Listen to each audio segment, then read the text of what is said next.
Listo. ¿Tienen alguna pregunta de la sesión anterior?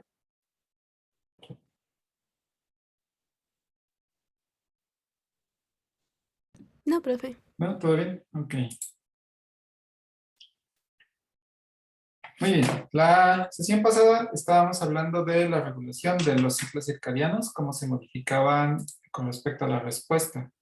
Y mencionábamos que durante el día tenemos diferentes procesos fisiológicos que se van incrementando dependiendo de la participación de algunos mediadores.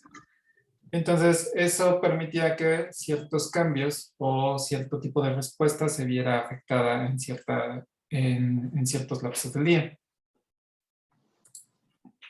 También estábamos viendo acerca, por ejemplo, de la participación que podía generarse, por ejemplo, de la parte de enfermedades renales. En el caso de las enfermedades renales, lo que pasa es que, bueno, sabemos que el riñón es uno de los principales órganos que se encarga tanto de la refiltración como de la eliminación de ciertos fármacos.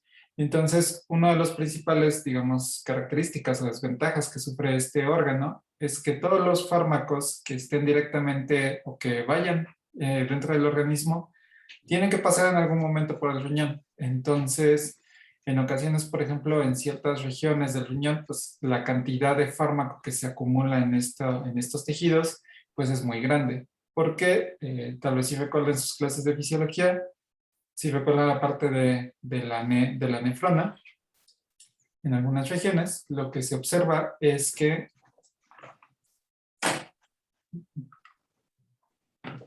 lo que se llega a observar es que en ciertas, perdón,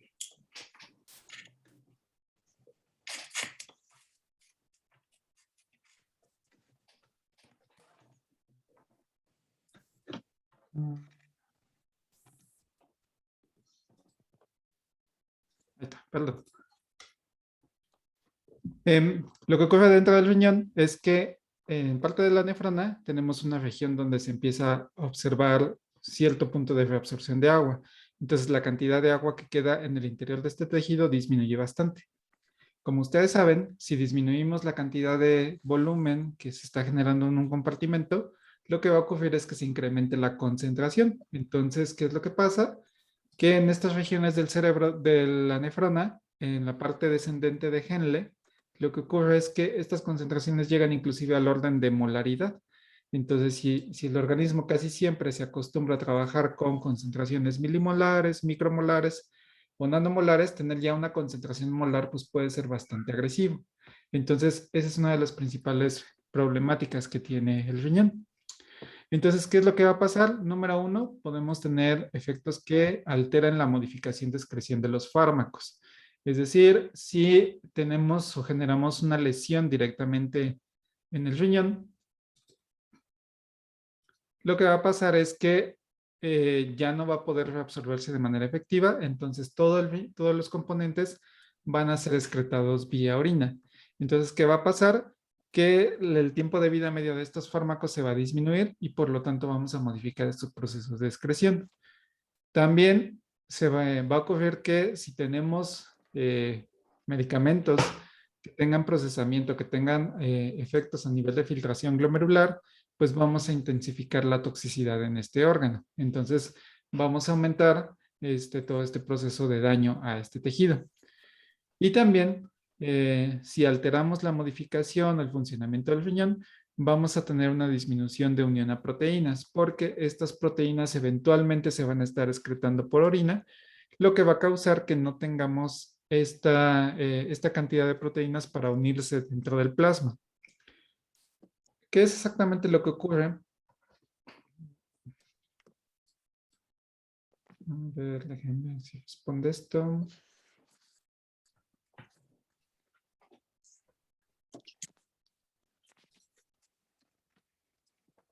Muy bien.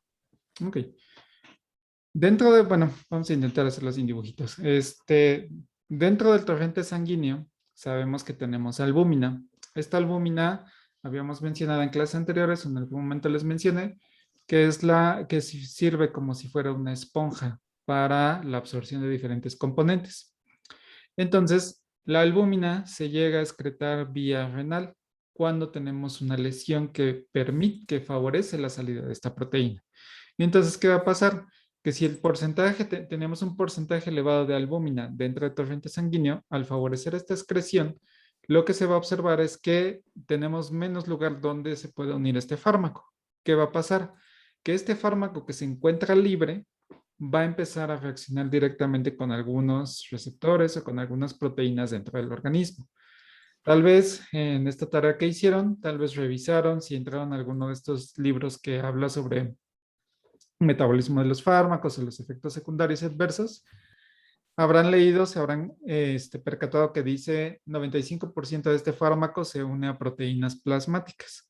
Entonces, quiere decir que de toda la tableta que estamos ingiriendo, de estos 200, 500 miligramos que estamos tomando, y el número de moléculas que se encuentra ahí, solamente el 5% de estas moléculas va a llegar directamente de forma libre hacia el sitio de acción que nosotros queremos.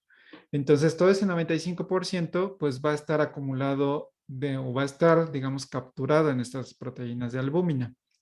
Entonces, ¿qué pasa? Si disminuimos la cantidad de albúmina, eventualmente vamos a incrementar la concentración del fármaco porque ya no tiene a dónde unirse. Entonces, podemos inclusive llegar a tener efectos tóxicos. Entonces, es como de algunas situaciones que están ocurriendo. ¿Qué recomendaciones se tiene para prevenir esto? Pues, número uno, evitar el estrés renal. Esto llega a ser un poco difícil porque, pues, aquí tenemos que tener una regulación de la alimentación y de la cantidad de medicamentos que estemos tomando. En ocasiones, cuando una persona ya tiene insuficiencia renal o ya tiene estas patologías ya bastante avanzadas, normalmente lleva un proceso de polifarmacología, es decir, tiene muchos tratamientos que puedan estar asociados. No solamente los tratamientos, por ejemplo, para la patología per se, sino puede ser que, por ejemplo, esta persona tenga diabetes, hipertensión, tenga alguna otra enfermedad cardiovascular o alguna enfermedad metabólica. Aunado a eso, tiene una enfermedad de insuficiencia renal. Entonces, esta persona o este paciente necesita consumir estos medicamentos para tratar no solamente la insuficiencia renal, sino para contrarrestar sus otras patologías asociadas. Entonces, aquí entra el conflicto de qué elementos podemos eliminar, cuáles de ellos podemos quitar para evitar que se genere más toxicidad.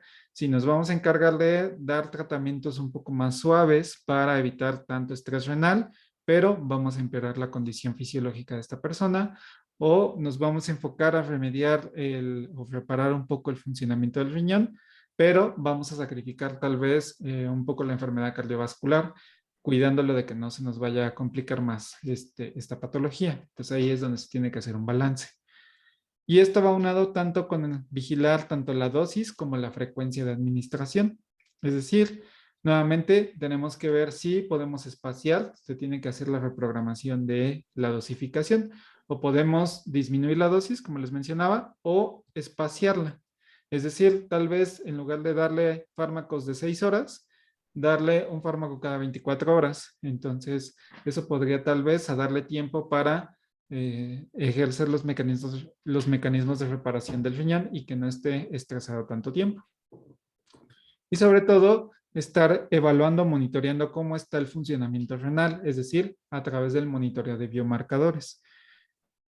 Determinar, por ejemplo, si se está incrementando la excreción de proteínas plasmáticas, determinando cómo está la filtración glomerular, si tenemos mayor liberación, por ejemplo, de urea, creatinina, que son los marcadores típicos, para identificar si realmente está empeorando la calidad de filtración que está generando el riñón o si efectivamente tenemos una mejoría y podemos restablecer el funcionamiento original.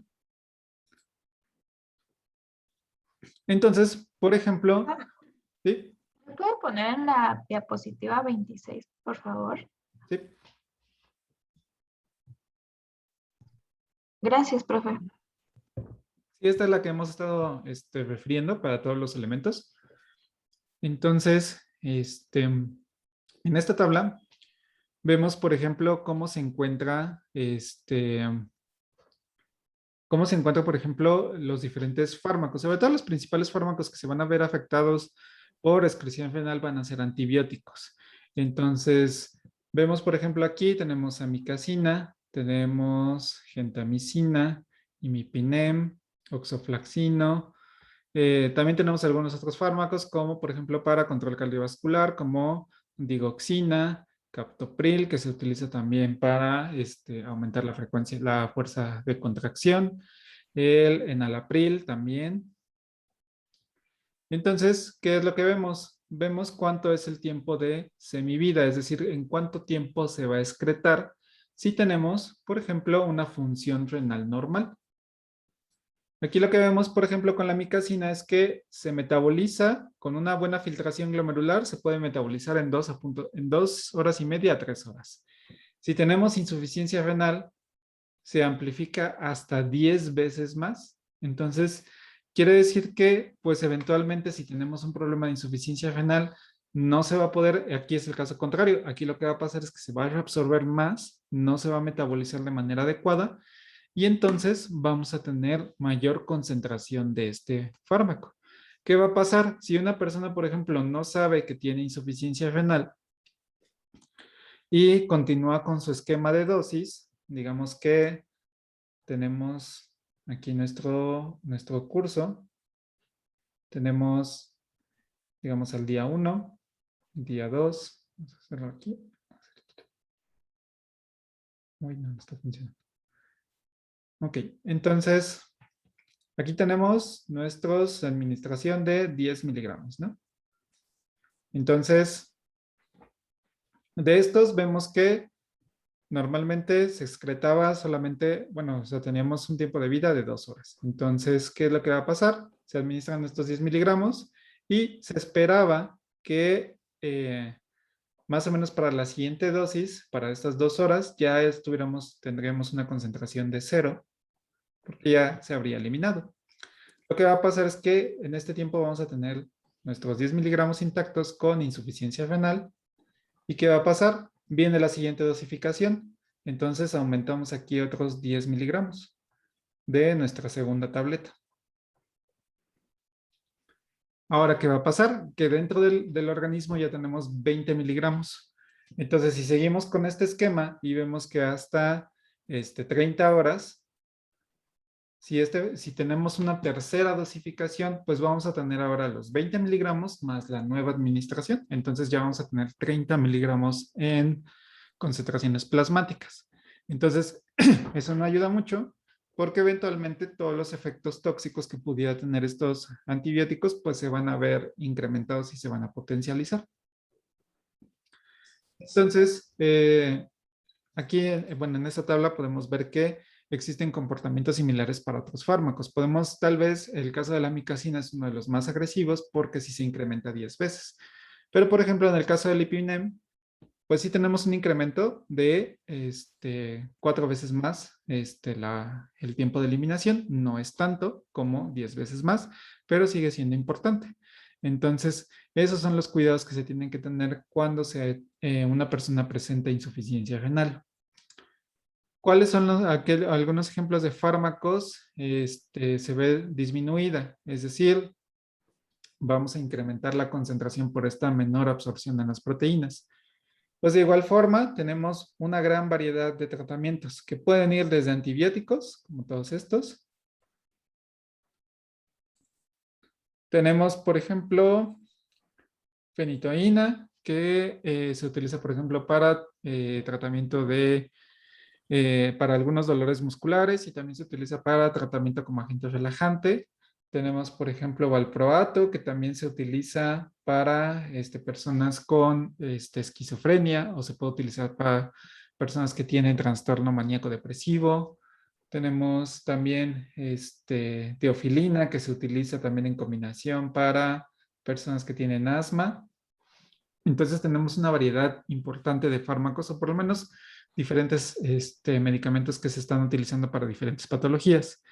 De igual forma, como todos van a pasar por el riñón, pues eventualmente todos podemos tener efectos incrementados o disminuidos. Por lo tanto, técnicamente, tanto a nivel hepático como a nivel renal, son las alteraciones más importantes, o por lo menos las que más relevancia tienen en cuestión de la clínica.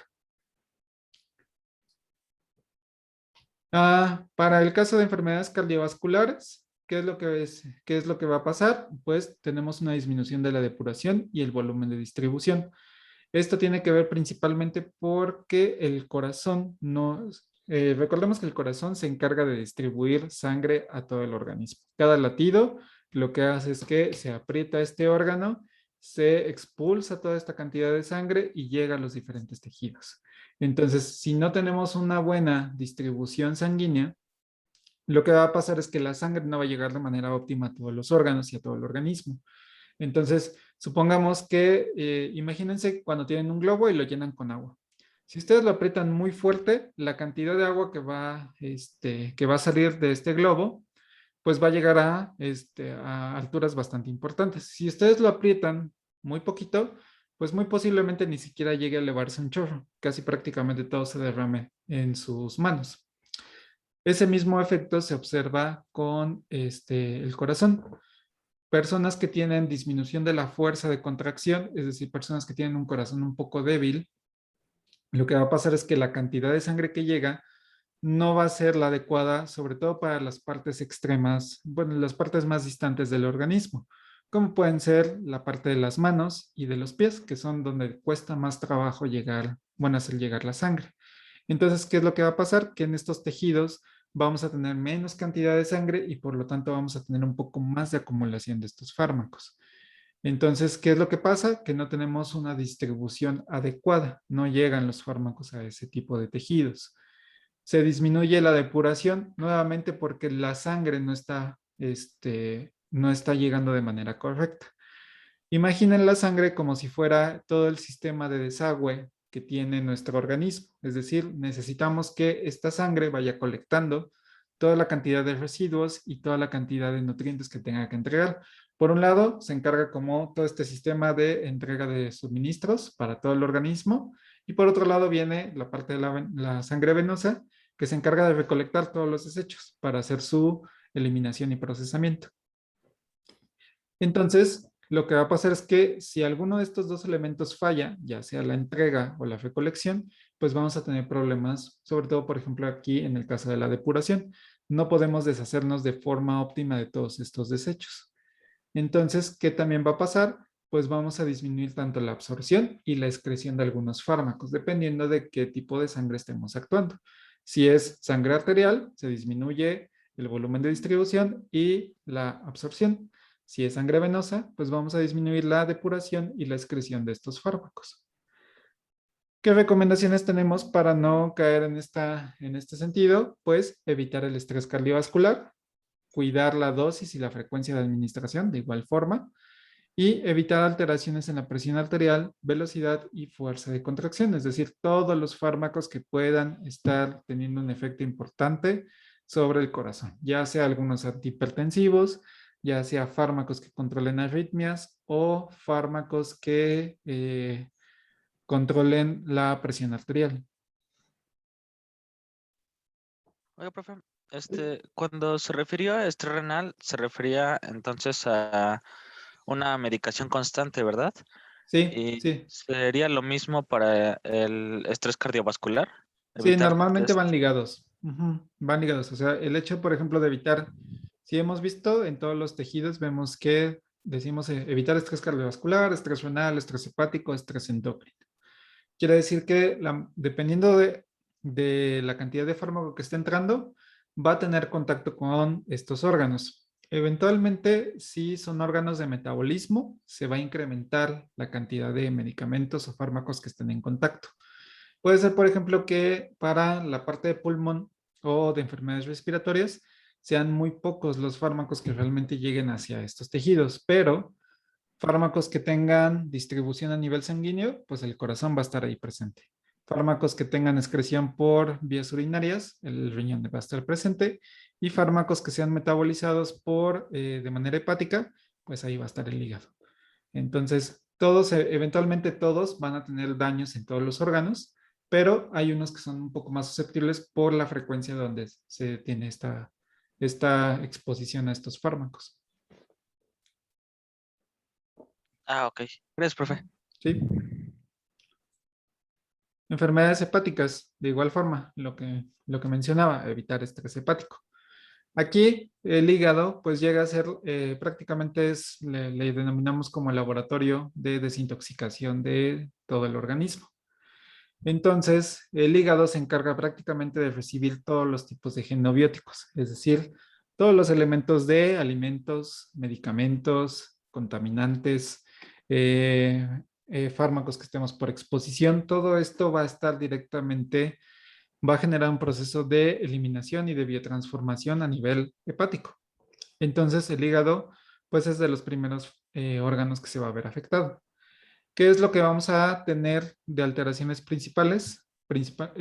Puntualmente en la parte de biotransformación y específicamente en las enzimas que se encargan de esta eliminación, que son los citocromos. Ya habíamos mencionado un poco estas proteínas, de hecho en un ejemplo les puse que teníamos una interacción constante con estos citocromos. Entonces los citocromos se encargan principalmente de hacer reacciones de metabolismo. Como les decía, cuando veamos esta parte de biotransformación ya más a detalle, veremos todas las reacciones. Ahorita realmente lo que hacen los citocromos es ir decorando o ir modificando estructuralmente a estas moléculas para que sean o más solubles o tengan una mayor adhesión o una mayor excreción vía renal. Entonces lo que hace es el hígado es favorecer o jugar con las propiedades físico-químicas de estas moléculas para favorecer su eliminación y evitar que estén reaccionando con el organismo. Es decir, inclusive puede ponerles grupos funcionales bastante grandes para evitar que tengan un contacto directamente con las enzimas o proteínas con las que están reaccionando. Entonces, básicamente se encarga de estar modificando químicamente para evitar favorecer su eliminación y evitar su actividad farmacológica. También vamos a tener una disminución por excreción biliar. También recordemos que la excreción biliar está íntimamente ligada con las funciones hepáticas. Y también en la parte de la bilis es donde se encuentran ciertos mecanismos también para eliminación de fármacos. Entonces vamos a tener alteraciones en estas regiones. Y también vamos a tener una disminución en la concentración de albúmina. De igual forma, aquí lo que va a pasar es que vamos a tener modificaciones que no van a permitir que estos fármacos se puedan unir o se puedan adicionar fácilmente hacia la albúmina para ser eliminados de forma renal. Entonces, ¿cuáles son las recomendaciones? Nuevamente, evitar estrés hepático. Aquí es nuevamente también muy difícil porque tenemos que estar disminuyendo la cantidad de medicamentos que estamos consumiendo. Vigilar la dosis y frecuencia de administración, lo mismo que en sistema renal y evitar mecanismos de alto estrés en la biotransformación. Es decir, hay fármacos que solo se metabolizan íntegramente por el hígado. Entonces, si nosotros, por ejemplo, generamos estrés para la biotransformación, lo que vamos a hacer es estresar más al hígado. Por ejemplo, un caso típico es el paracetamol.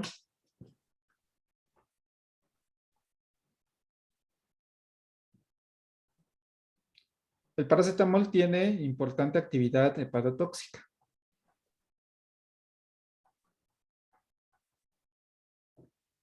Ahora, normalmente si tomamos un paracetamol, pues eventualmente no nos va a pasar nada o el hígado lo puede tolerar bastante bien. El problema es cuando, por ejemplo, lo mezclamos con otra sustancia que es bastante común, que es el etanol. El etanol también tiene biotransformación a nivel hepático. Solo que el etanol se metaboliza primero y además como entra en cantidades mucho más grandes que una tableta de paracetamol. Es decir, por ejemplo, si ustedes toman una cerveza de ese litro que se toman, pues aproximadamente, ¿cuánto tiene? 4%, 440 mililitros son etanol puro. Entonces esos 40 mililitros van a ser metabolizados por el hígado. ¿Qué es lo que va a pasar? Que, digamos, vamos a saturar nuestros citocromos, van a estar saturados por el etanol, que cuando llegue el paracetamol, no vamos a tener citocromos disponibles para que pueda ser metabolizado. Entonces, ¿qué va a pasar? Que los efectos tóxicos que genera esta molécula se van a incrementar. Entonces, Consumir medicamentos con alcohol lo que hace es que potencia los efectos hepatotóxicos. Este es como un ejemplo clásico. Pregunta Aurora, que si la disminución de albúmina afecta la biodisponibilidad. Sí, sí, efectivamente. Bueno, ahorita a ver si nos se traba este lapicito. Tenemos nuestro torrente sanguíneo. La albúmina básicamente es como una proteína globular bastante grande. Entonces, ¿qué es lo que hace la albúmina? Digamos, aquí tenemos un compuesto, entonces va directamente en torrente sanguíneo, va viajando, pero eventualmente la albúmina lo que hace es que lo cacha. Entonces ya tenemos aquí nuestra albúmina con nuestro componente ahí secuestrado. Entonces la albúmina tiene, puede llegar a diferentes regiones, puede llegar al hígado y por algunos mecanismos se liberan estos fármacos o directamente el hígado lo que hace es que los va modificando, es decir, puede agregar aquí un hidroxilo o puede ir decorándolo así con grupos sulfidrilo directamente en el hígado. Después, esta albúmina ya metabolizada va a seguir viajando y va a llegar al riñón. Aquí en el riñón también tenemos enzimas que van a favorecer tanto la liberación de estos componentes, entonces ya tenemos nuestro fármaco ya modificado por fase hepática. Y entonces este ya va a ser directamente excretado por vía orina. Si no tuviéramos estos mecanismos o no tuviéramos esta derivatización, puede ser que este proceso llegue a un punto de reabsorción. Entonces, ¿qué va a pasar? Que en el proceso de reabsorción lo volvemos a integrar aquí a la sangre. Entonces tenemos otra vez que este fármaco puede llegar a ser reabsorbido y puede ser directamente, otra vez puede reaccionar inclusive con los receptores o con las proteínas que tenga que estar interactuando. Si está parcialmente modificado y su efectividad ya disminuyó, bueno, puede seguir ahí interfiriendo, puede estar ahí generando algún tipo de efecto que tal vez no conozcamos dentro del organismo, dentro de cualquier órgano. Entonces, ¿qué elementos podemos tener? Podemos tener que por una falla renal, también en la excreción se nos vaya nuestra albúmina. Entonces, ¿qué va a pasar? Que tenemos excreción de albúmina vía orina. Un efecto, por ejemplo, de excreción de albúmina típica es, por ejemplo, cuando ustedes van al baño y notan que hay demasiada espuma en su orina. Si es, por ejemplo, la primera orina del día, por ejemplo, la de la mañana, cuando se despertaron, van al baño, notaron que su orina, además de que ser muy intensa en color, en olor, llega en ocasiones a tener mucha albúmina. Si, por ejemplo, ustedes comieron carne en grandes cantidades una noche anterior o un día anterior, comieron demasiada carne, esta cantidad de espuma se incrementa también por proteínas derivadas de la carne como tal. En personas que tienen insuficiencia renal, lo que se observa es que toda su orina es muy espumosa, entonces genera demasiada espuma. Quiere decir que se está excretando mucho esta albúmina. Entonces, ¿qué es lo que pasa? Si tenemos menos cantidad de albúmina disponible en el organismo, ya la disminuimos, pues eventualmente estas moléculas no van a poder ser adheridas directamente hacia el organismo, entonces vamos a tener mayor concentración de estos componentes. ¿Qué es lo que va a pasar? Que eventualmente el hígado va a necesitar trabajar más para poder contrarrestar estos elementos. Estos fármacos van a tener mayor actividad, mayor concentración y posiblemente mayor efectos tóxicos en cualquier organismo. Sí, la biodisponibilidad es qué tanta cantidad de fármaco tenemos en torrente sanguíneo. Esa es así la definición de biodisponibilidad. Biodisponibilidad es igual a la concentración de un fármaco a nivel plasmático. Si tú separas la palabra, por ejemplo, biodisponibilidad, bio viene de vida, disponibilidad es cuánta cantidad tienes ahí disponible. Entonces, ¿de dónde vamos a sacar esta disponibilidad de los fármacos? Del reservorio principal, que es la sangre. Si tenemos mucha concentración de sangre, quiere decir que todo el organismo está expuesto a este fármaco. Si hay menos biodisponibilidad, quiere decir que hay muy poca concentración de fármaco en sangre y entonces todos los órganos no van a tener cantidad suficiente de donde jalar. ¿Sí, Aurora? ¿Samantha?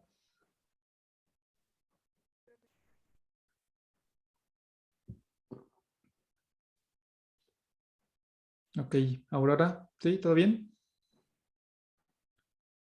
Ok.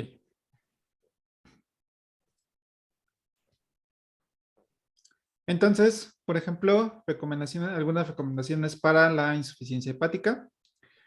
Tenemos que disminuir los medicamentos que estén sufriendo un metabolismo de primer paso hepático. Esto posiblemente ya lo vieron en el laboratorio, todos los elementos de primer paso. Si no, también de igual forma lo vamos a ver más a detalle cuando entremos a esta parte de biotransformación. Pero efecto de primer paso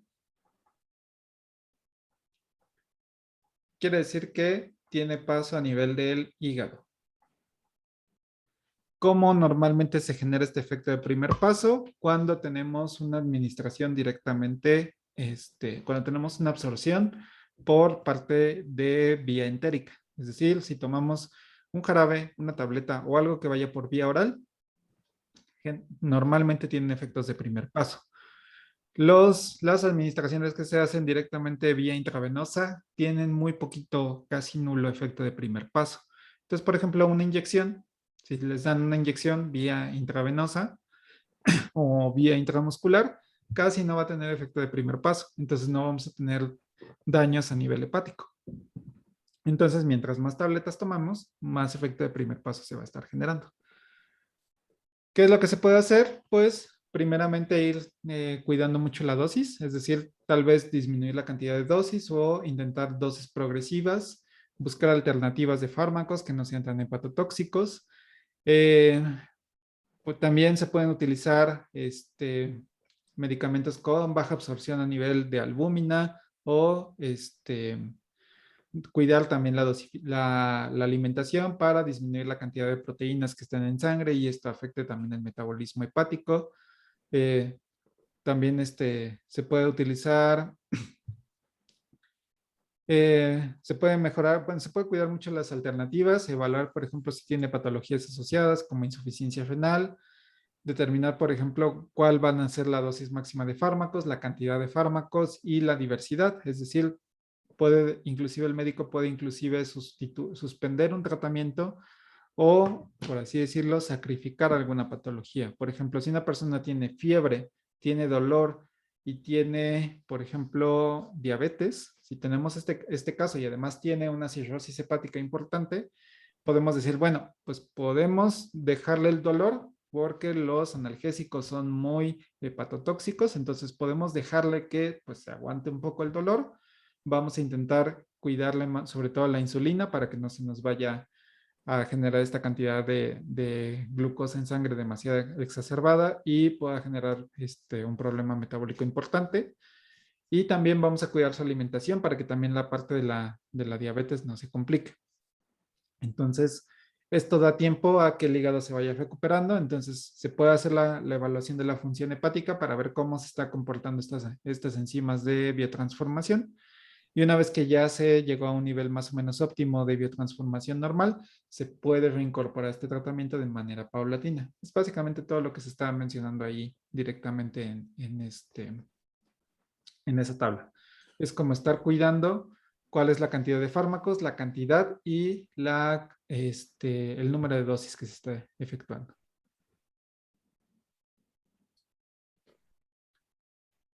Ok, ¿qué pasa ahora? Sobre todo con el estómago, con algunas enfermedades gastrointestinales. ¿Qué es lo que vamos a ver afectado? Principalmente lo que vamos a ver afectado va a ser la velocidad de absorción y sobre todo el proceso de vaciado gástrico. Aquí no vamos a tener problemas de biodisponibilidad. Efectivamente, cuando hablamos directamente de enfermedades gastrointestinales, el 80% de lo que vamos a estar relacionado va a ser el estómago. Es decir, fármacos que puedan alterar el pH estomacal van a alterar sobre todo la velocidad de absorción y el vaciamiento gástrico.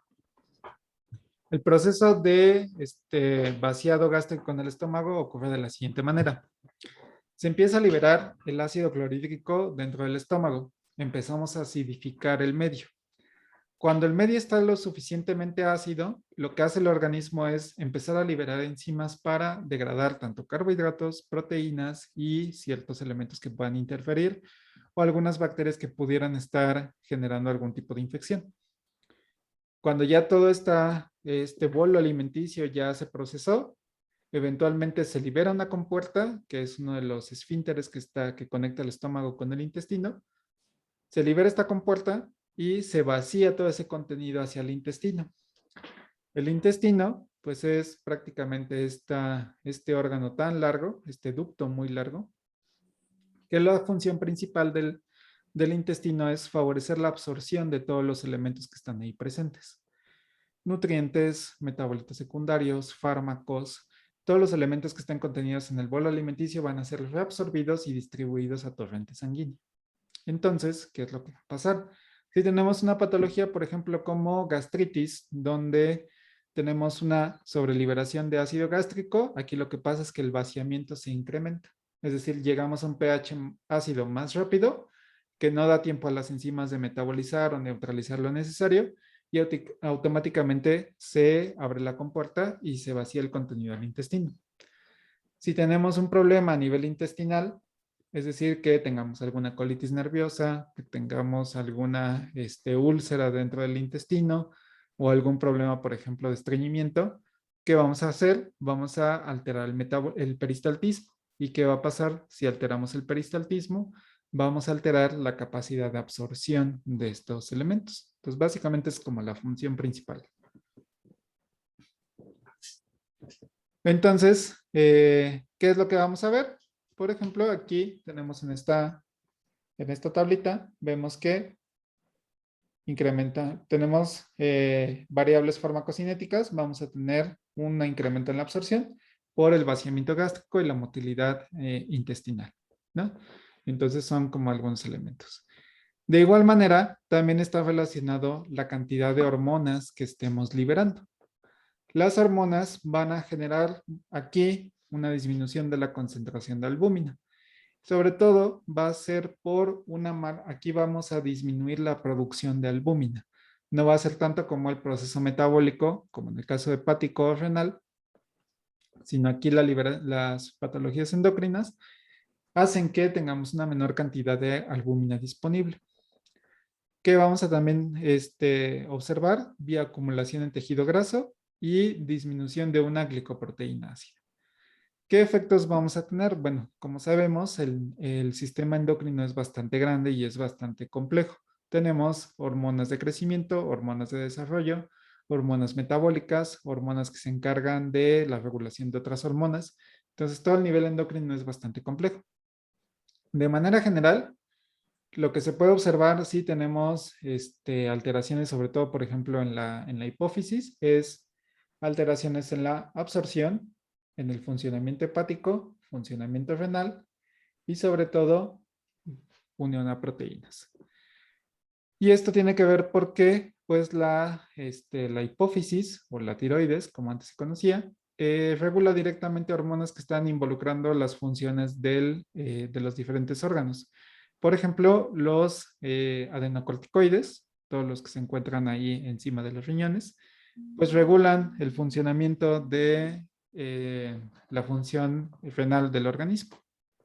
Entonces, una disminución de estos glucocorticoides pues va directamente a tener una afección sobre el procesamiento y el funcionamiento renal.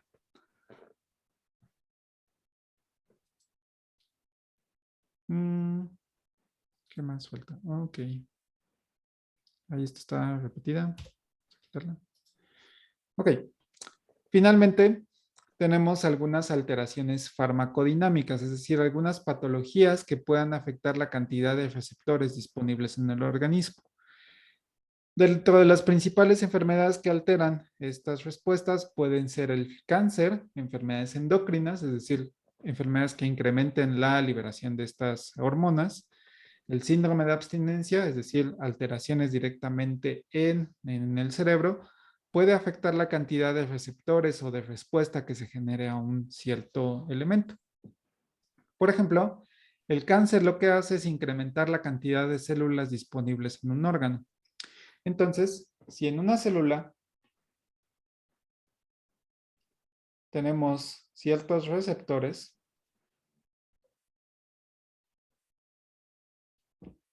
en una persona que tenga cáncer, pues eventualmente va a tener mayor cantidad de células. Y entonces, estas células van a empezar a expresar mayor cantidad de receptores o inclusive variantes de receptores, es decir, receptores mutados que generen otras actividades. Entonces, ¿qué es lo que va a pasar? Que si nosotros damos un fármaco, pues su actividad se va a ver incrementada, puede ser que se encuentre disminuida, o puede ser que inclusive generemos efectos que nosotros no estamos buscando. Entonces, el cáncer, digamos que genera una variedad o un abanico de respuestas bastante diverso. En el caso, por ejemplo, de enfermedades endocrinas, lo que ocurre es que tenemos una mayor liberación de hormonas. Las hormonas lo que hacen es que liberan directamente o regulan actividades en el organismo. Entonces, si alteramos la cantidad de hormonas, podemos tener una mayor o menor respuesta dentro del organismo.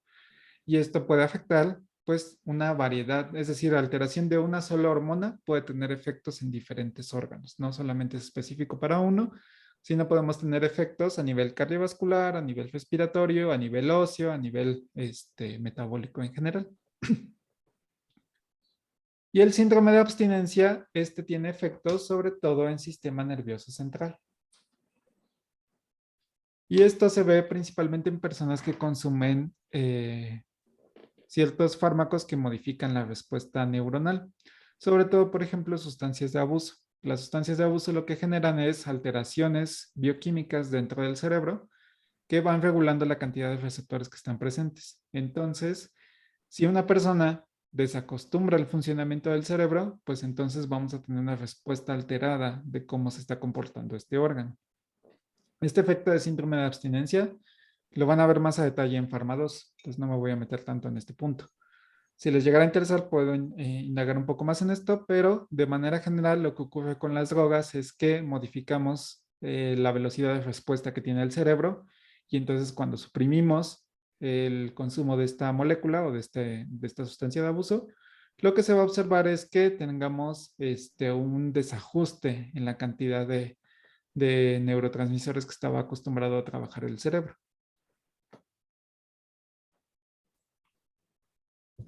Y finalmente, dentro de las alteraciones farmacocinéticas, pues aquí lo que vamos a ver son alteraciones que estén afectando la cinética de los fármacos. Es decir, procesos de absorción, distribución, biotransformación y excreción. Ya hemos visto algunos, por ejemplo, la absorción. Tenemos un síndrome de mala absorción que está relacionado, por ejemplo, con colitis nerviosa. Lo que les decía, si el intestino se encarga de absorber los fármacos, cualquier alteración o cualquier patología que afecte al intestino, vamos a tener una disminución de la absorción de los diferentes elementos. La distribución, es decir, cuánta cantidad o cómo va a llegar este fármaco a las diferentes regiones, pues se va a ver afectada, por ejemplo, por la leucemia, es decir, una alteración en la cantidad de células del sistema inmune puede afectar tanto la osmolaridad como la velocidad de flujo de la sangre y esto hace que o llegue más rápido o llegue un poco más lento. De igual forma, esta parte de farmacocinética, cuando lleguemos al tema de farmacocinética, lo veremos un poco más a detalle. La parte de biotransformación, como ya les he mencionado, tiene que ver con problemas hepáticos y renales como cirrosis e insuficiencia renal. Y la excreción también tiene que ver sobre todo con la insuficiencia renal. Entonces vemos que el riñón, además de que tiene procesos de biotransformación, también tiene elementos de excreción, ¿no? ¿Hasta aquí alguna duda? ¿O me he ido un poco rápido y no me han cachado nada? Todo bien. Todo bien, profe. ¿Está bien? Ok. Y finalmente, tenemos factores farmacéuticos. Esto de factores farmacéuticos lo van a ver también más a detalle cuando lleven tecnología farmacéutica. ¿Qué queremos decir con factores farmacéuticos? Todo lo que está ligado a la forma farmacéutica.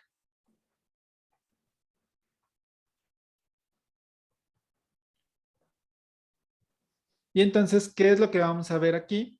Pues puede estar regulado por la vía de administración, es decir, puede ser que la forma farmacéutica tenga una mejor disponibilidad o una mejor liberación, dependiendo de qué vía se vaya a administrar. Es decir, puede ser que sea una administración directamente subcutánea, una vía oral, una vía intravenosa, una vía intramuscular, va a modificar la cantidad de fármaco que llega al organismo. El tiempo de administración también va a ser la dosificación, es decir, cada cuándo vamos a administrar, con qué frecuencia y cuál va a ser la dosificación. Si va a ser una dosis uniforme, que es lo que normalmente se hace, o vamos a tener dosis progresivas o dosis, eh, dosis ascendentes o dosis decrecientes. Y sobre todo las interacciones farmacológicas. Es decir, sí puede ser que algo mejor, algunos fármacos modifiquen la respuesta de otro tipo de fármacos. En las interacciones farmacológicas lo que se observa, por ejemplo, es que un fármaco tiene cierta actividad y como otro fármaco se está administrando de forma continua, lo que ocurre es que disminuimos tanto, por ejemplo, procesos de metabolismo, procesos de absorción, procesos de distribución. En tales interacciones farmacológicas, imagínense como cualquier fármaco que modifique alguna de las respuestas que ya hemos mencionado. Es decir, por ejemplo, si un fármaco altera el pH del estómago, pues ya hemos visto que el pH del estómago va a favorecer el proceso de vaciamiento gástrico y va a afectar sobre todo en la administración, en la absorción, perdón. Entonces, si administramos, por ejemplo, un fármaco, ya sea ¿qué será? Un antiinflamatorio,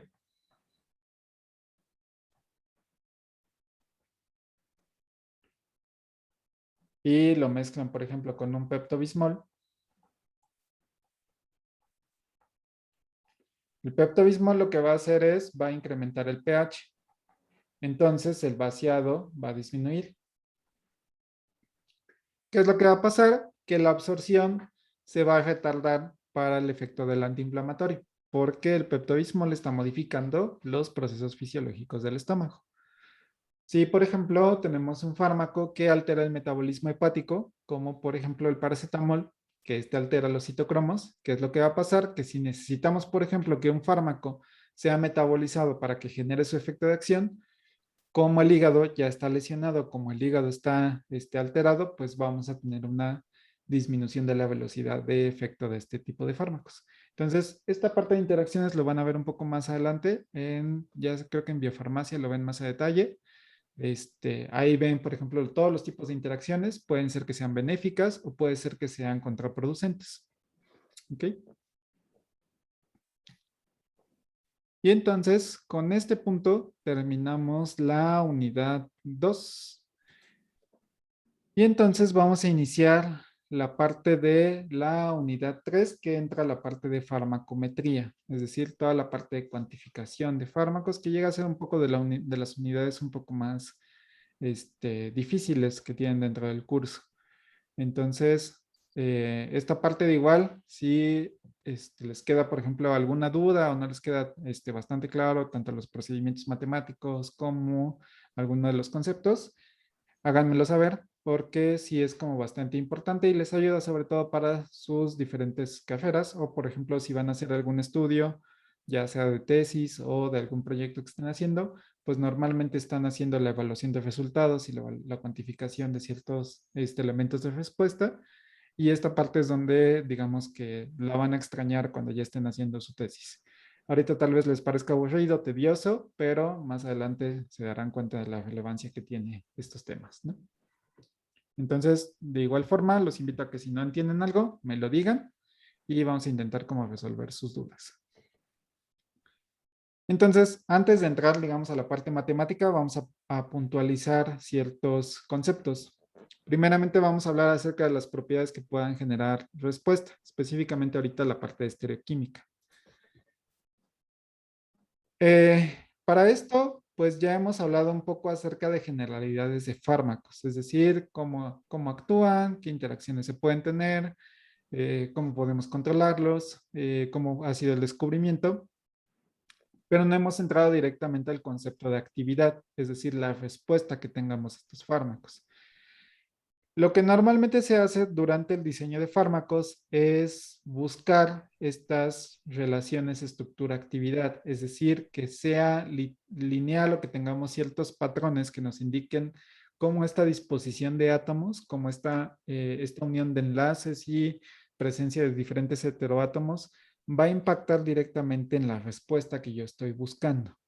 Entonces, eh, cuando se empezó a hacer el estudio o cuando se empezaron a evaluar ciertas moléculas, se empezó a dar cuenta que si teníamos una molécula muy similar a otra, tenía un efecto similar con diferentes capacidades, es decir, podía incrementar la respuesta, podía disminuir la respuesta, pero se sabía que tenía efectos muy similares al que partíamos. Todo esto salió como una conjetura para evaluar los diseños de relación estructura-actividad. Y conforme se incrementó, conforme pasó el tiempo y llegaron los años 90 y la parte computacional se incrementó, se empezaron a desarrollar los modelos cuantitativos, que son modelos QSAR, que son relación cuantitativa, estructura, actividad. ¿Por qué cuantitativa? Porque pues ya podíamos predecir un valor. Es decir, en lo primero lo que veíamos es de manera cualitativa, veíamos cómo se comportaban los efectos. Es decir, agregábamos, por ejemplo, un grupo funcional y veíamos cómo se comportaba la respuesta. Después, con los modelos computacionales, se pudo hacer predicciones de decir, ok, si alargamos estos enlaces, vamos a incrementar la respuesta en un 10%. Si incrementamos la solubilidad, podemos incrementar la respuesta en un 15%. Entonces ya teníamos como un valor numérico que nos podía dar una respuesta cuantitativa. Digamos que las relaciones QSAR evalúan diferentes procesos, tanto modelos físicos, químicos, biológicos y ambientales, es decir, cómo está todo este elemento en conjunto para poder determinar su respuesta. Entonces, digamos que la actividad o el efecto que nosotros estamos buscando está directamente relacionado está relacionado en función con las propiedades físico-químicas y las propiedades estructurales, más un error, es decir, todo lo que no estamos considerando que pudiera estar interfiriendo. ¿Qué quiere decir? Por ejemplo, tenemos una molécula, tenemos una molécula aromática, tenemos aquí, vamos a quitar esto.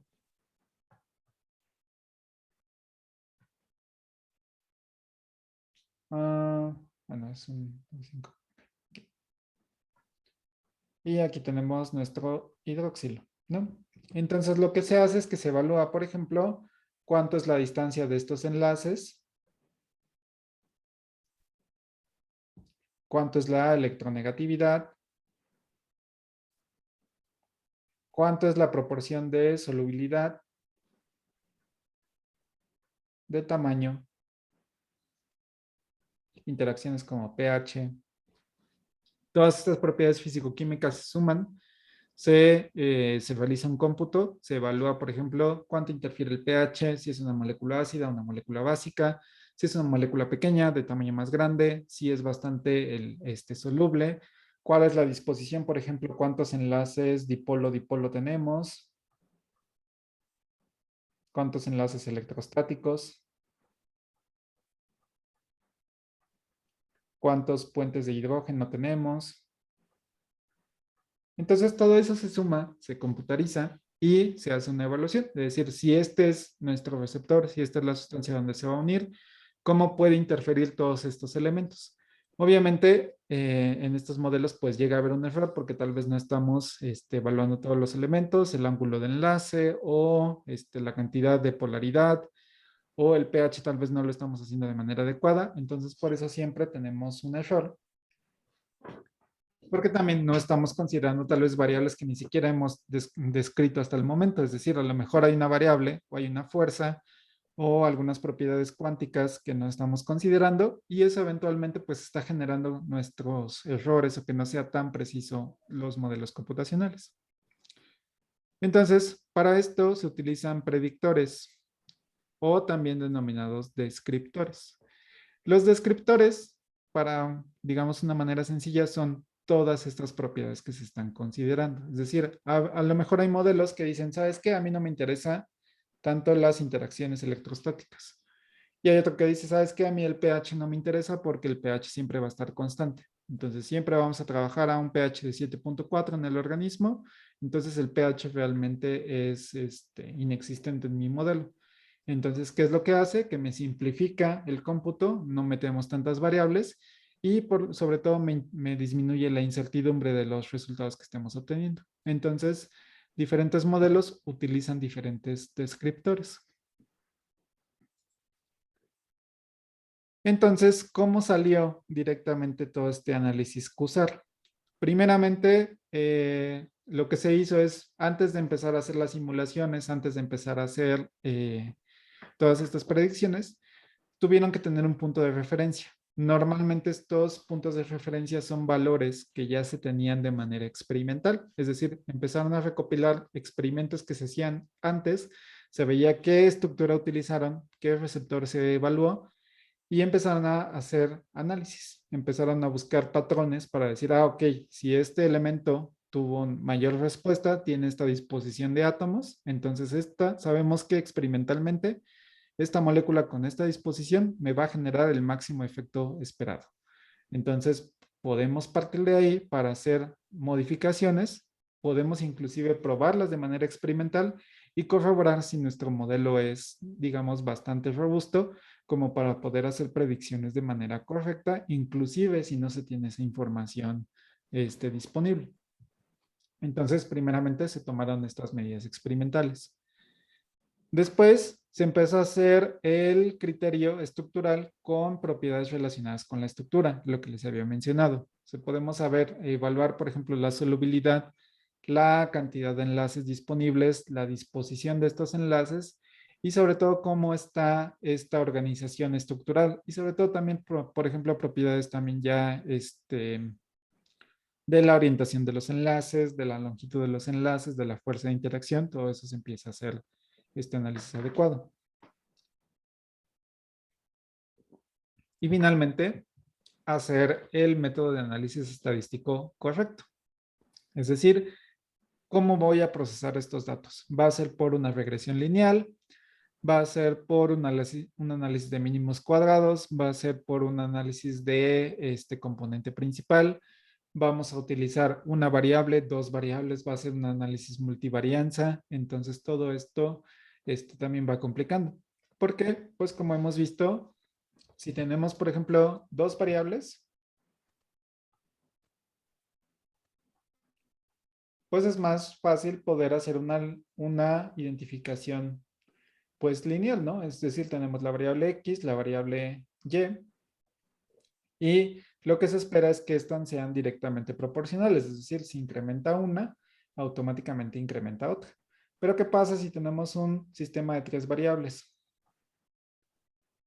Entonces ya es más difícil porque tenemos un sistema tridimensional donde tenemos una orientación, una variable X, una variable Y una variable Z. Entonces ya tenemos un modelo tridimensional. ¿Y cómo podemos hacer este análisis de estas variables? Pues ya se puede, se empieza a complicar. E inclusive, pues ya a partir de 4 o más variables, pues ya se complica porque ya no podemos identificar cuál es la relación de estos dos elementos. Entonces aquí es donde ya se hace un análisis de PCA o análisis de componente principal, donde se empieza a intentar graficar elementos ya hasta de 5 o 6 variables, es decir, ya prácticamente diferentes relaciones que muchas veces nos cuesta inclusive trabajo como analizar toda esta información de manera conjunta. Entonces, esto ya tal vez lo lleguen a ver Esto lo van a ver si les interesa en química farmacéutica. Se ve mucho a detalle esta parte y sobre todo, por ejemplo, en química informática, que es de las nuevas asignaturas, van a ver más a detalle este tipo de análisis. Solo sepan que tenemos diferentes métodos para observar estos datos. ¿Hasta aquí todo bien?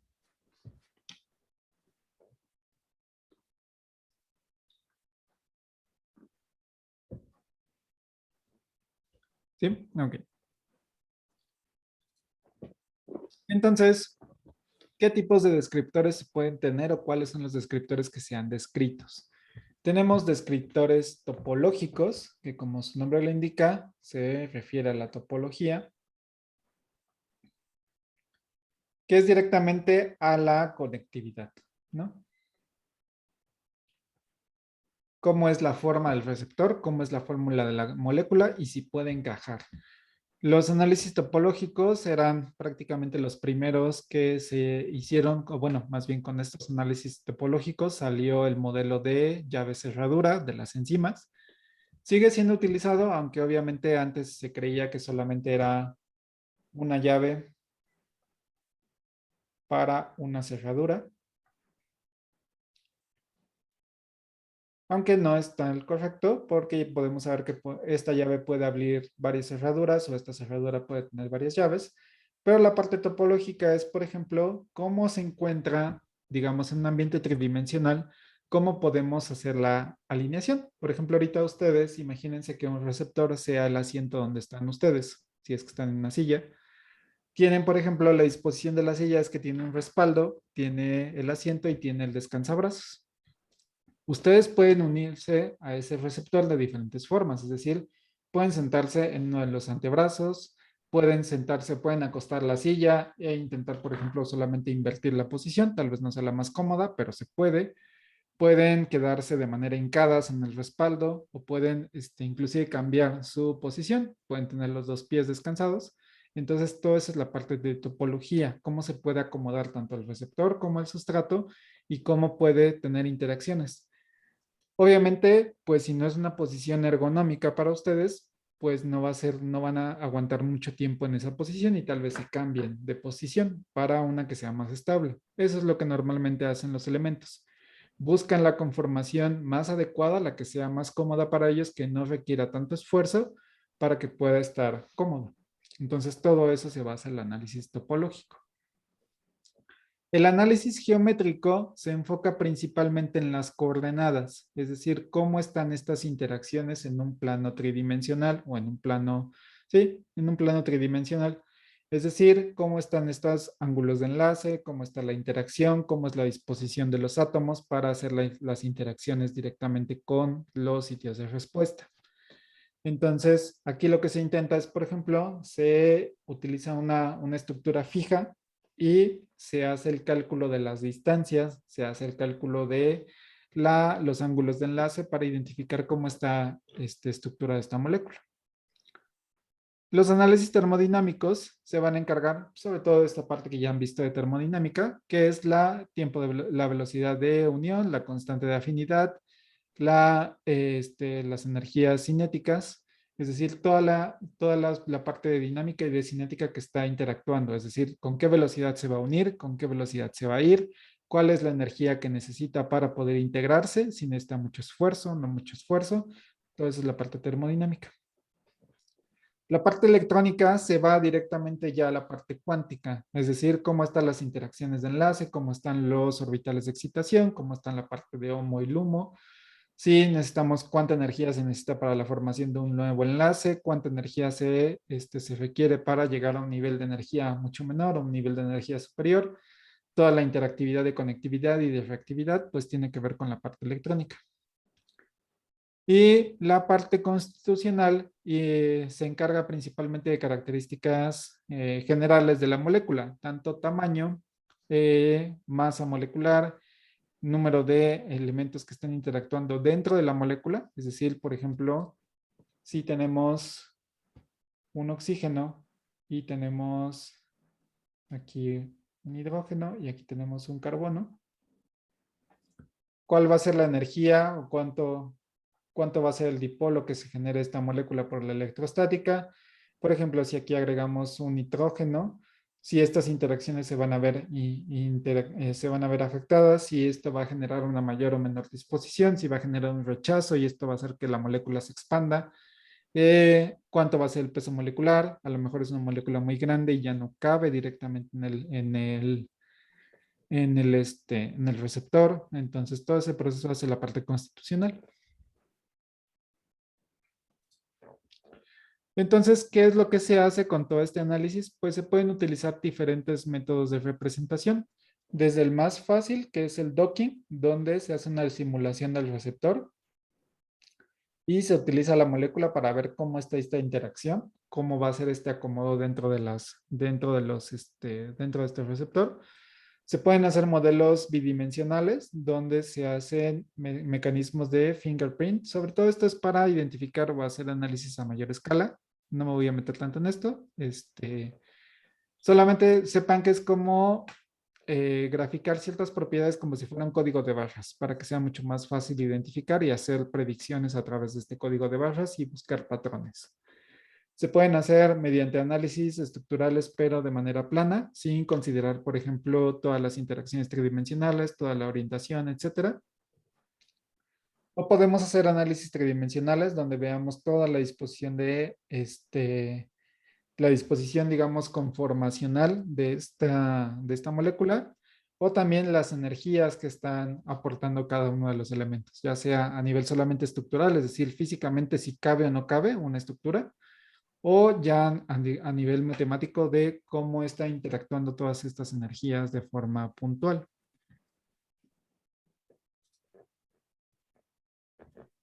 Ok. Entonces, todo esto, digamos como que toda esta información permitió la generación de un concepto muy importante, que es el término farmacóforo. Primeramente fue denominado por Paul Ehrlich, ahí por 1900, pero ya directamente él, como que él decía farmacóforo como que era una sustancia o ciertas capacidades de la molécula que podía generar alguna interacción. No definía muy bien cuál era el concepto por Ehrlich, pero decía que había algunas constantes dentro de las moléculas que permitían que generara cierta respuesta. Pero pues obviamente para 1900 no teníamos tanta información a nivel cuántico, a nivel estructural, a nivel químico para identificar todas estas propiedades.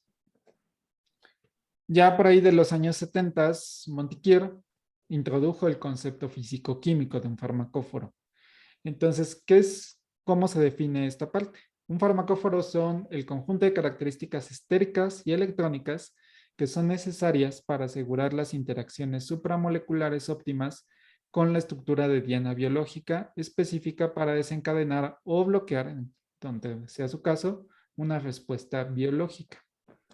¿Qué quiere decir esto? Tenemos nuevamente una molécula, ¿no?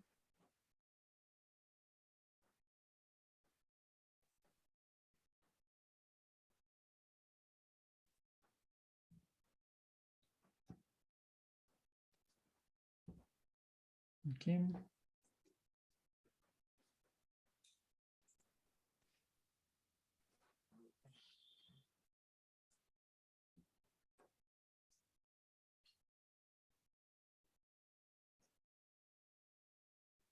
Ok, tenemos una molécula así, una molécula más o menos grande, ¿no?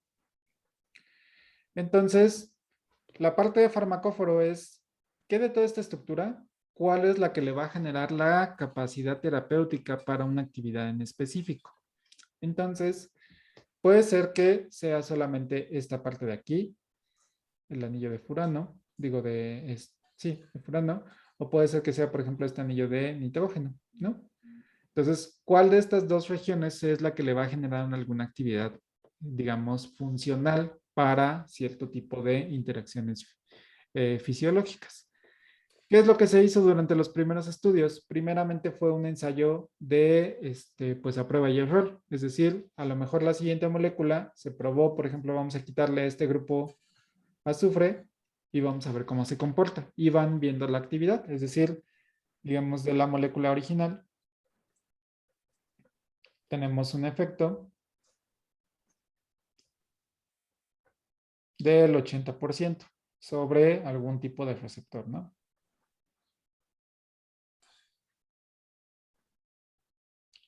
Y utilizamos un fármaco modificado.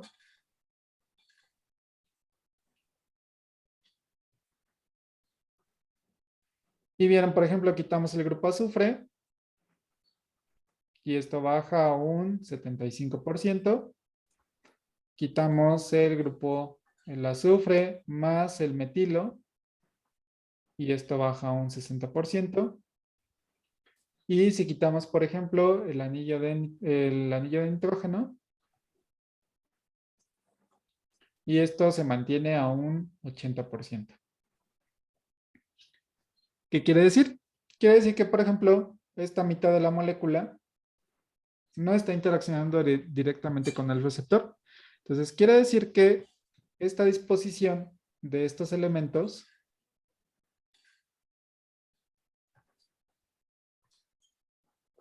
son importantes para la interacción con el receptor que estamos buscando. Entonces, quiere decir que estos elementos son necesarios para que exista la interacción. Si vamos quitando ciertos elementos, puede ser que vayamos perdiendo actividad. Si vamos adicionando otros elementos, puede ser que incrementemos, todo puede ser la efectividad de esta molécula. Entonces, el grupo farmacóforo son todas estas características, todo este alineamiento de elementos que son necesarios para generar estas interacciones supramoleculares. Y ahora tenemos otro concepto que es el aptóforo. Quiere decir que son las moléculas que van a asistir los enlaces del fármaco receptor. Es decir, no tiene una actividad directa para que genere ciertas actividades, pero son necesarias para mejorar ciertas interacciones. Déjame ver si tengo aquí una molécula.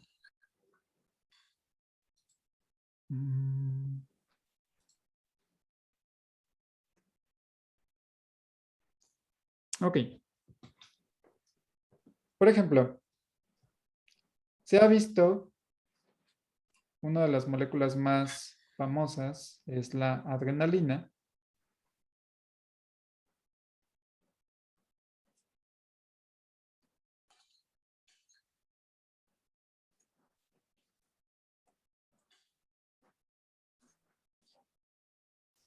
Ok, esta es la molécula de la noradrenalina. La noradrenalina es una de las principales, es uno de los principales neurotransmisores que tenemos en el organismo que regula muchas funciones dentro del mismo. Se encarga, por ejemplo, de regular la actividad cardiovascular, respiratoria, metabólica, etc. Entonces, esa es la molécula de la noradrenalina. Es una molécula relativamente sencilla. Solo tenemos un anillo de benceno, dos grupos hidroxilos, una monoamina y un grupo hidroxilo. La interacción de esta molécula tiene que ver principalmente con la presencia del grupo catecol, que es este grupo, este anillo de benceno con los dos hidroxilos, y la presencia de una amina. Quiere decir que estos elementos, si no están presentes en la molécula, cualquiera de ellos, no va a tener una actividad sobre los receptores que estemos buscando. Entonces, quiere decir que este grupo catecol y el grupo amino es el grupo farmacofórico, el necesario para generar cierta respuesta. Ahora, veamos a un tratamiento que es el verapamilo.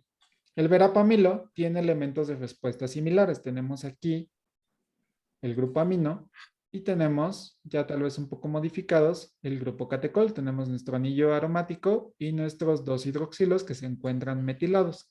Pero eventualmente tenemos estos elementos de respuesta.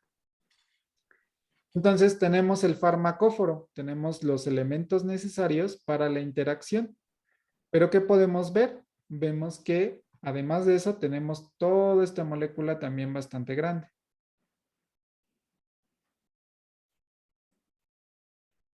Entonces, ¿qué es lo que se ve? Que todo este elemento que no participa en la interacción puede facilitar la unión o la interactividad con el receptor. Entonces, esta es la parte aptofórica.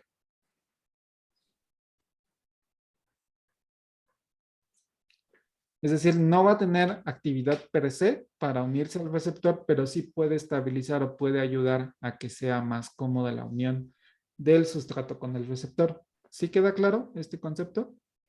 Más o menos.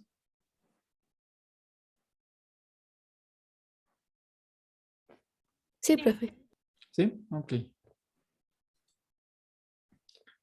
Entonces, el ideal, por ejemplo, de todos los farmacólogos es buscar cuál es la molécula farmacofórica, la molécula que nos va a dar la respuesta. Cuando se identifica un farmacóforo de manera integral, es más fácil poder hacer o ubicar cuáles son las partes aptofóricas y poder regular esta parte. Lo que se ha visto inclusive es que, por ejemplo, si eliminamos alguno de los elementos de respuesta de los farmacóforos, la actividad se cae totalmente. Es decir, podemos quitar, por ejemplo, el grupo amino de las moléculas anteriores y ya no va a tener ninguna respuesta. Quiere decir que es necesario ese nitrógeno para la interacción tridimensional de alguna de estas moléculas. Entonces, el farmacóforo, ya digamos de manera actual, se puede describir, o bueno, se puede definir por diferentes descriptores, que son los sitios de interacción, los puentes de hidrógeno, los enlaces electrostáticos y también que estos van a depender dependiendo del tipo de enlaces que se estén generando. Entonces, en este tipo de diseños, por ejemplo aquí, casi no se alcanza a ver, pero vamos a remarcarlo. Aquí están, por ejemplo, los enlaces de la molécula.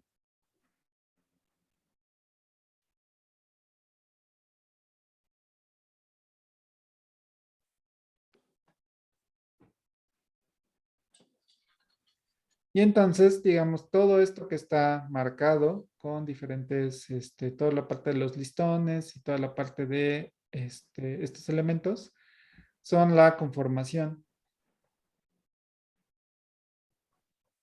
del receptor. Es decir, son aminoácidos necesarios o son toda la estructura, digamos, que está presente dentro de un receptor. Entonces, lo que se hace es identificar cuáles son los puntos de unión necesarios para que pueda existir esta interacción.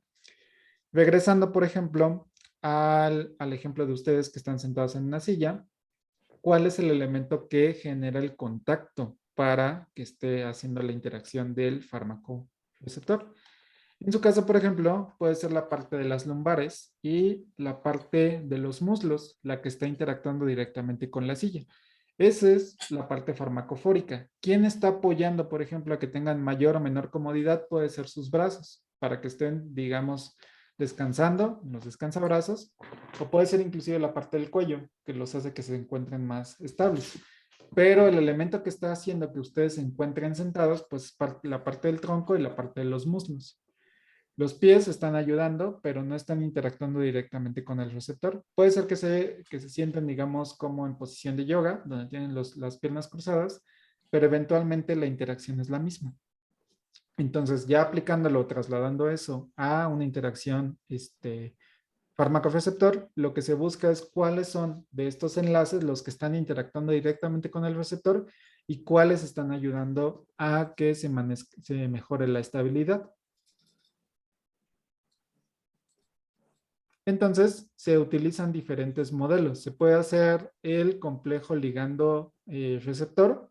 Se puede hacer una simulación directamente dando enfoque más a los elementos de enlace. O se puede buscar, por ejemplo, las diferentes conformaciones. Si recuerdan, sabemos que los diferentes enlaces tienen giro libre. Si son enlaces sencillos, están girando. Entonces, quiere decir que estos enlaces, pues eventualmente tienen diferentes disposiciones tridimensionales, que es lo que se ve aquí.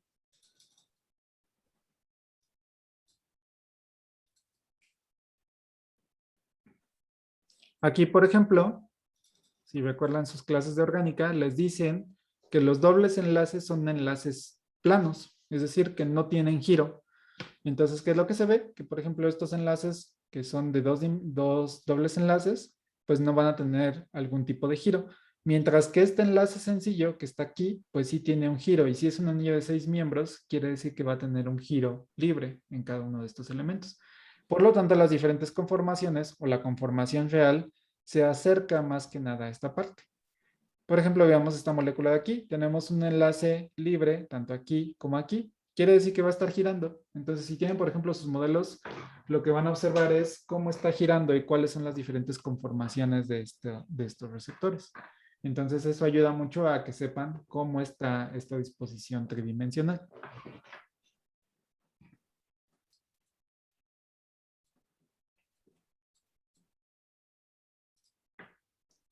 Entonces, pues conforme ha avanzado, se han intentado hacer diferentes análisis, ya sea análisis ligando, análisis con base a la estructura, diseño nuevo de fármacos para ver cómo está funcionando, utilizar información de bases de datos, identificación aleatoria, simulaciones. Todo eso se ha estado intentando simular para obtener esta información de manera más puntual. Entonces, inclusive se ha visto que modificaciones muy pequeñas pueden alterar la actividad biológica. Por ejemplo, aquí tenemos algunos inhibidores de una enzima particular que es la tirosina sinasa. Veamos cómo está la disposición de los elementos. Vemos que tenemos este grupo, digamos, este tipo de flavonoides, tenemos prácticamente una estructura que es 90% similar y solamente modificamos, por ejemplo, aquí la posición de este hidroxilo y la sustitución de una amina por un grupo nitro. Y vemos que si este era activo, con estas modificaciones tan pequeñas los volvemos inactivos. Entonces, eso es lo que se intenta hacer con estas simulaciones, identificar si existen patrones que sean importantes. Por ejemplo, vemos aquí todavía un caso más drástico. Tenemos esta molécula que es activa completamente y simplemente al adicionar este grupo metilo pequeño, pues ya hacemos que pierda la actividad constantemente. Entonces, ¿de qué nos sirve todo esto? Poder hacer predicciones para saber si podemos buscar el elemento adecuado para mejorar la actividad de ciertas moléculas. Es decir, a lo mejor puede ser que esta tenga un por ciento de efecto del 60%. Obviamente este ya se volvió un 0%. Pero ¿qué tal si, por ejemplo, en lugar de poner un metilo, pongo aquí un grupo amino?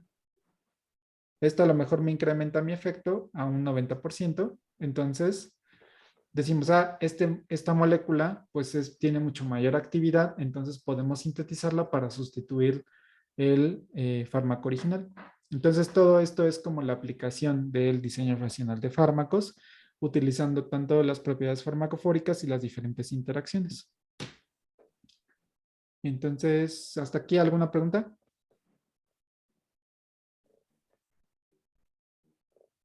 ¿No? No. Ok. Vamos a dejarlo hasta aquí por el día de hoy. Ya terminé de hacer la calificación de sus exámenes. Yo creo que en unos 10 minutos más se los subo al Classroom. Si no, si quieren consultarlo una vez, lo pueden checar ahí en el Moodle. Creo que a todos les fue pues bastante bien. Entonces, nada más ahí era el comentario. Y pues de igual forma, como ya terminamos una unidad, pues que me digan cuándo quieren hacer su segundo examen o si quieren que espaciemos más este examen para